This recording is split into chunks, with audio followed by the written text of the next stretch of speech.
Quand on a commencé notre mandat avec Raphaël, au bout de 6 mois, on était, comme tout le monde, comme certains, pas les travailleurs de première ligne, derrière notre ordinateur. Parce qu'il y avait le Covid. Et là, qu'est-ce qui s'est passé? On a compris, à notre grand effroi, qu'en fait, l'Union européenne, l'une des plus grandes puissances économiques mondiales, ne savait plus faire de masques, ne savait plus produire de paracétamol, n'avait plus ce qu'il fallait, n'avait plus la base, qu'elle avait laissé partir ses savoir-faire. Ça a été un choc, ça a été aussi une humiliation profonde. Et ça nous a marqué. Le deuxième point qui nous a marqué aussi, c'est au moment où les Américains ont lancé ce qu'on a appelé l'Inflation Reduction Act, qui a été un grand plan de transition écologique. Sauf que eux, ce plan de transition écologique, ils l'ont fait à base de subventions massives pour défendre les voitures, la production de voitures électriques sur leur sol, pour créer des filières de transition écologique. Et là, tout d'un coup, l'Europe s'est rendue compte qu'elle avait perdu des savoir-faire, mais aussi, elle était la seule à avoir cru quelque part à cette espèce de conte de fées de la mondialisation économique heureuse, que oui, tout le monde est changé, qu'il n'y avait finalement pas tant de rapport que ça, de force dans le monde. Alors nous, ce qu'on voudrait faire, c'est déjà comprendre ce qui s'est passé. Ce qui s'est passé, c'est que 85% avant des principes actifs, par exemple dans les médicaments, étaient produits en Union européenne.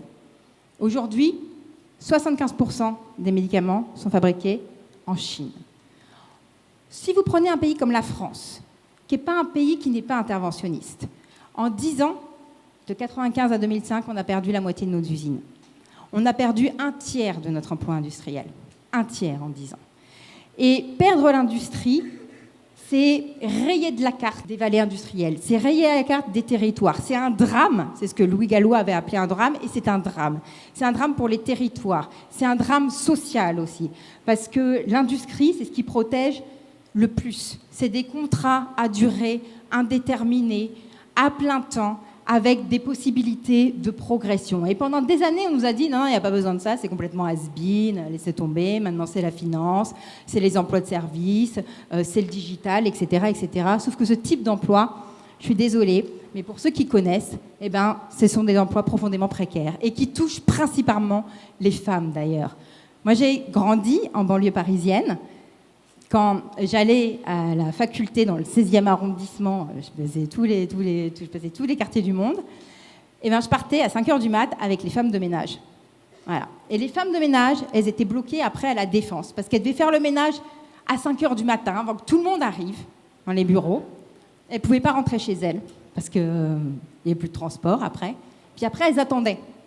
Elles attendaient la fin de journée pour pouvoir refaire le ménage. C'est ça, les emplois de service, fondamentalement. C'est des emplois où les individus sont atomisés, où ils ne peuvent pas s'organiser d'un point de vue syndical, où ils ne peuvent pas mener des luttes ensemble. C'est des emplois où il n'y a pas de perspective de carrière. Et c'est tout ça, aujourd'hui, maintenant, qu'il faut qu'on soit en capacité de changer. Alors l'Europe, à ce niveau-là, elle a franchi quelques seuils. Elle ose maintenant reparler de la question industrielle. Elle ose réutiliser ce mot qui était sale, qui était has-been, qui est le mot de politique industrielle. Et c'est très bien, tant mieux. Il va falloir juste aller un tout petit peu plus loin. Et c'est ce qu'on va porter durant ces 5 prochaines années, si vous nous donnez l'occasion de retourner au Parlement européen.